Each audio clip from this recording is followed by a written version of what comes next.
Hello viewers, আসসালামু আলাইকুম। Backbone স্কুলের পক্ষ থেকে সবাইকে স্বাগতম। আবারও আমি আপনাদের সামনে উপস্থিত হয়েছি নতুন একটা ইংলিশ গ্রামারের টপিক নিয়ে কথা বলার জন্য। সেটা হচ্ছে subject verb agreement. Dear viewers, let's go to the lecture. Subject verb agreement, এটা হচ্ছে মানে শব্দটার যে নামটা আছে, হেডলাইনটা আছে, সেখান থেকে বোঝা যায় এটা আসলে কি হবে।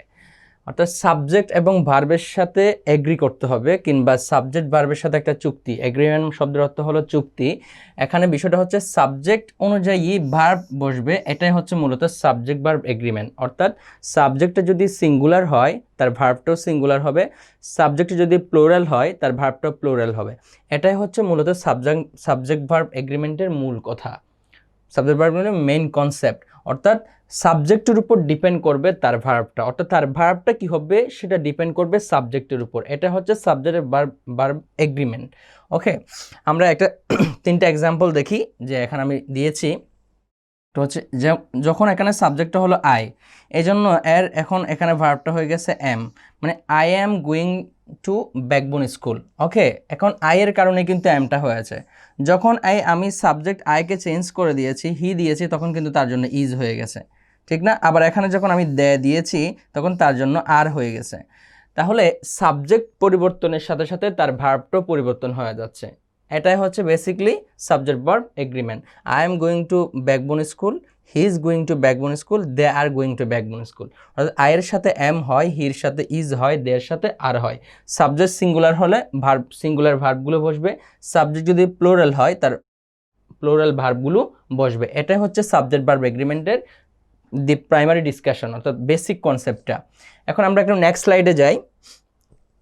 নেক্সট স্লাইডে আমরা একটা রুল দেখতে পাচ্ছি, সেটা হচ্ছে রুল নাম্বার 1, যে আমরা জানি দুইটা নাউনকে যদি কখনো অ্যান্ড দ্বারা যুক্ত করা হয় তাহলে তার ভার্বটা প্লোরাল হয়। যেমন দেখেন, এখানে নাবিল একজন ব্যক্তি আর জিহান একজন ব্যক্তি, এই দুইজন ব্যক্তিকে যুক্ত করা হয়েছে অ্যান্ড নামক একটা অ্যান্ড দিয়ে, এই দুইটা ওয়ার্ডকে যুক্ত করা হয়েছে। তাহলে এখন সাবজেক্ট কি সিঙ্গুলার হবে না প্লোরাল হবে? নাবিল অ্যান্ড জিহান অবশ্যই প্লোরাল হবে, কারণ এখানে সাবজেক্টটা প্লোরাল, তার ভার্বটাও প্লোরাল হবে।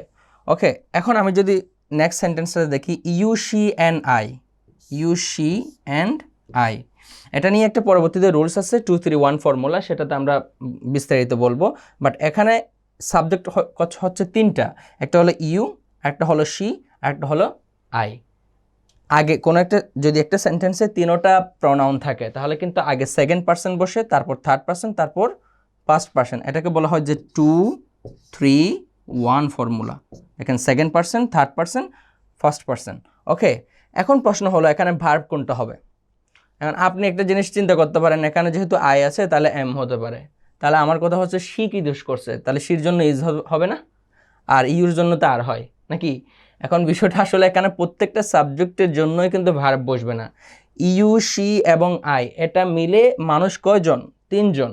যেহেতু মানুষ হলো তিনজন, তার মানে তিনজন কি সিঙ্গুলার না প্লোরাল? প্লোরাল। তাহলে প্লোরাল হলে ভার্বটাও প্লোরাল হবে। এখানে ভার্ব হবে are, not is, not am. Okay, তাহলে you, she and I are friends, তুমি, সে এবং আমি বন্ধু। ওকে, এটা হচ্ছে মূল কথা। সো আমরা নেক্সট স্লাইডে যাই।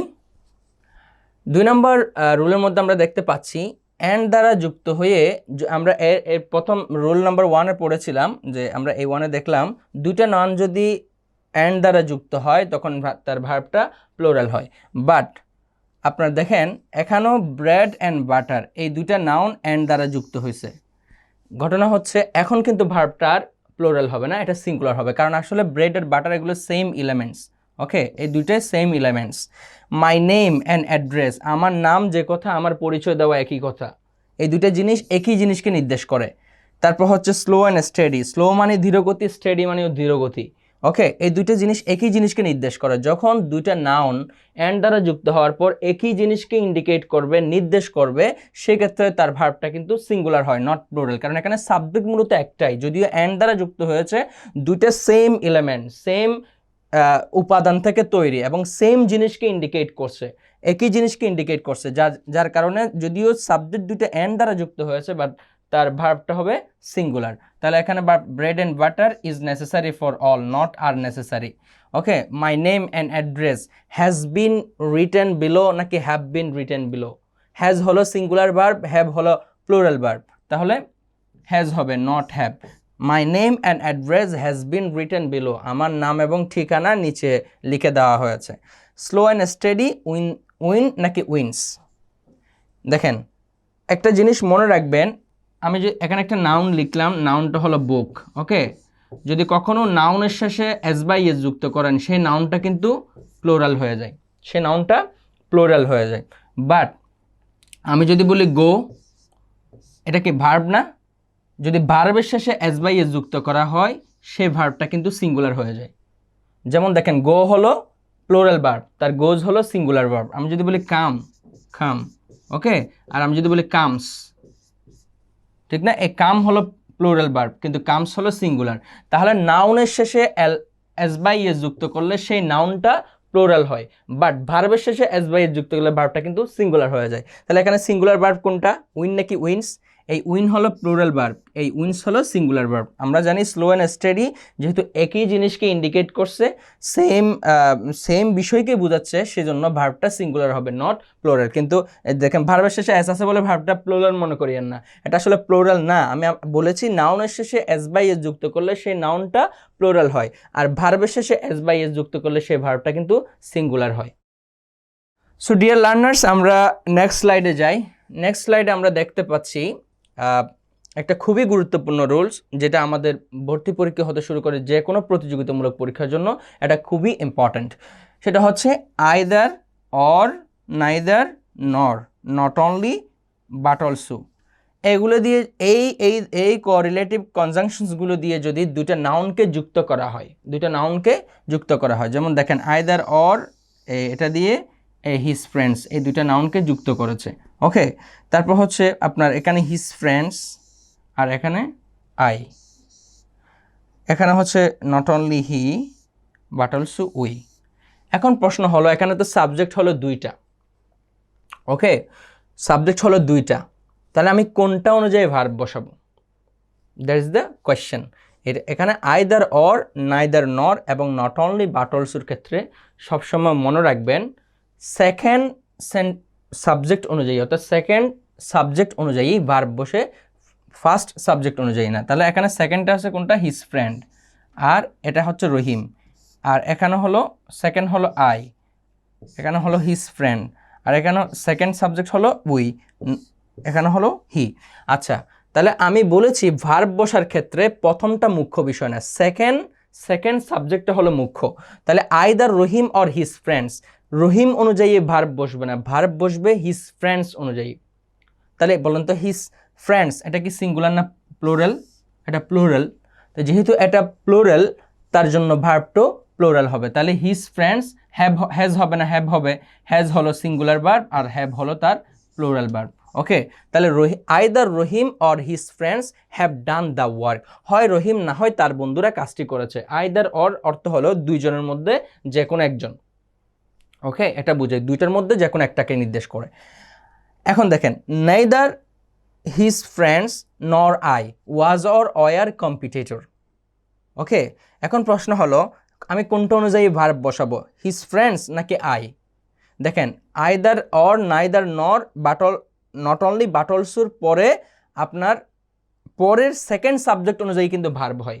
ওকে, তাহলে এখানে হিজ ফ্রেন্ডস অনুযায়ী কিন্তু ভার্ব হবে না, ভার্ব হবে আই অনুযায়ী। তাহলে আই এর জন্য ওয়াজ হয়, নট ওয়ার। ওকে, তাহলে neither his friends nor I was competitor, তার বন্ধুরা, আমি এবং তার বন্ধুরা কেহ কম্পিটিটর না। ওকে, দুইজনের মধ্যে একজনও না, সেক্ষেত্রে নাইদার নর বসে। ওকে, তাহলে কোনটা অনুযায়ী ভার্ব বসবে, নরের পরটা অনুযায়ী, হিজ ফ্রেন্ডস অনুযায়ী কিন্তু ভার্ব বসবে না। আচ্ছা, 3 নম্বর সেন্টেন্সটা দেখি, not only he but also we. এখন কি হি অনুযায়ী ভার্ব বসবে না, বাট অলসোর পরে, নরের পরে, অরের পরে যে সাবজেক্টটা থাকবে সেই সাবজেক্ট অনুযায়ী কিন্তু ভার্ব হবে, অর্থাৎ সেকেন্ড সাবজেক্ট অনুযায়ী। তাহলে উই এর সাথে কিন্তু আর হয়, নট ইজ। ওকে, উই এর সাথে আর হয়। Not only he but also we are going to the beach, শুধুমাত্র সে নয় আমরাও বিচে যাচ্ছি। ওকে, এটা অর্থ। তাহলে নট অনলি বাট অলসো অর্থ হচ্ছে শুধুমাত্র নয়, আমি নয়, সেও, এরকম অর্থ দিবে। আর আইদার অর হচ্ছে দুইজনের মধ্যে যে কোনো একজন, আর নাইদার নর হচ্ছে দুইজনের মধ্যে একজনও না। ডিয়ার লার্নার্স, আমরা এখন নেক্সট স্লাইডে যাই। নেক্সট স্লাইডে দেখতে পাচ্ছি কিছু ফ্রেজ দেওয়া আছে, যে ফ্রেজগুলো যদি বাক্যে থাকে তাহলে সেক্ষেত্রে সাবজেক্ট ভার্ব এগ্রিমেন্টটা কী হবে। এখানে প্রথম ওয়ার্ডটা দেওয়া আছে along with, together with, accompanied by অথবা accompanied with, as well as, in addition to, among and not. এই ফ্রেজগুলো দিয়ে যদি দুইটা সাবজেক্টকে যুক্ত করা হয় সেক্ষেত্রে আসলে ভার্বটা কি অনুযায়ী হবে, এটা হচ্ছে এই সাবজেক্ট ভার্ব এগ্রিমেন্টের এই 4 নম্বর রুলের মূল কথা। যেমন এখানে একটা সাবজেক্ট আছে আই, আর এখানে একটা সাবজেক্ট আছে হলো মাই ফ্রেন্ডস, ঠিক আছে। এখানে একটা সাবজেক্ট হলো হি, আর এখানে সাবজেক্ট হলো হিজ ফ্রেন্ডস। এখানে সাবজেক্ট হলো আই, আর এখানে সাবজেক্ট হলো ইউ। এখন এই দুইটা নাউনকে যুক্ত করছে, দেখেন along with, as well as, and not, এই সকল ফ্রেজ দিয়ে এই দুইটা নাউনকে যুক্ত করা হয়েছে। এখন প্রশ্ন হলো আমি ভার্বটা কোন সাবজেক্ট অনুযায়ী বসাবো, কোন সাবজেক্ট অনুযায়ী ভার্বটা হবে। মনে রাখবেন অ্যালং এই সকল ফ্রেজের প্রথমটাকে সাবজেক্ট ধরা হয়, পরেরটাকে সাবজেক্ট ধরা হয় না। তার মানে এটা অনুযায়ী ভার্ব বসবে না, এই হিজ ফ্রেন্ডস অনুযায়ী ভার্ব বসবে না, ইউ অনুযায়ী ভার্ব বসবে না, ভার্ব বসবে প্রথম সাবজেক্ট অনুযায়ী। তাহলে প্রথম সাবজেক্টটা কি আই, তাহলে আয়ের জন্য কি হয় এম হয়, not is not are. Okay, I along with my friends am going to Dhaka, আমি আমার বন্ধুদের সাথে ঢাকা যাচ্ছি। এখানে আসলে আমিটাই মুখ্য, আমার বন্ধুরা মুখ্য না, ঠিক আছে। মূল ফোকাসটা কিন্তু আমার দিকে, আমার বন্ধুদের দিকে না, এটা একটা অতিরিক্ত অংশ। ওকে, এটা তারা আমার সাথে যাচ্ছে, কিন্তু এখানে আমার যাওয়াটা মুখ্য, এই জন্য প্রথমটা অনুযায়ী ভার্ব হয়। সেকেন্ড নাম্বার দেখি হি as well as his friends, ঠিক না। এখন কি আমি হিজ ফ্রেন্ডস অনুযায়ী ভার্ব বসাবো? না, ভার্ব বসবে এই হি অনুযায়ী। এই হির জন্য তার ভার্বটা কিন্তু হি হ্যাজ হয়, নট হ্যাভ। ওকে, তাহলে হি হ্যাজ গন দিয়ার, হি as well as his friends has gone দিয়ার, সে আর আরও তার বন্ধুরা হ্যাজ গন দিয়ার, সেখানে গিয়েছে। আচ্ছা, 3 নম্বর সেন্টেন্সে দেখি আই অ্যান্ড নট ইউ, আমি কিন্তু তুমি না। তাহলে এখানে আসলে সাবজেক্টটা কোনটা? সাবজেক্ট কিন্তু আমি, অ্যান্ড নট ইউ মানে তুমি না। Am or are prize winner, আমি হচ্ছে প্রাইজ উইনার, তুমি না। তাহলে এখানে সাবজেক্ট কি ইউ অনুযায়ী হবে ভার্বটা? নো, ভার্ব হবে এই প্রথম সাবজেক্ট আই অনুযায়ী, তাহলে আই এর জন্য কিন্তু এম হয়, নট আর। এখানে ইউ অনুযায়ী ভার্বটা বসবে না, I and not you am or are prize winner. Okay, so dear learners, আজকে আমরা সাবজেক্ট ভার্ব এগ্রিমেন্টের প্রাথমিক কিছু গ্রামাটিক্যাল রুলস নিয়ে কথা বলেছি। পরবর্তীতে আরও কিছু গুরুত্বপূর্ণ গ্রামাটিক্যাল টপিক নিয়ে কথা বলা হবে। সেই ভিডিওগুলো দেখার আমন্ত্রণ জানিয়ে এখানে শেষ করছি। আসসালামু আলাইকুম।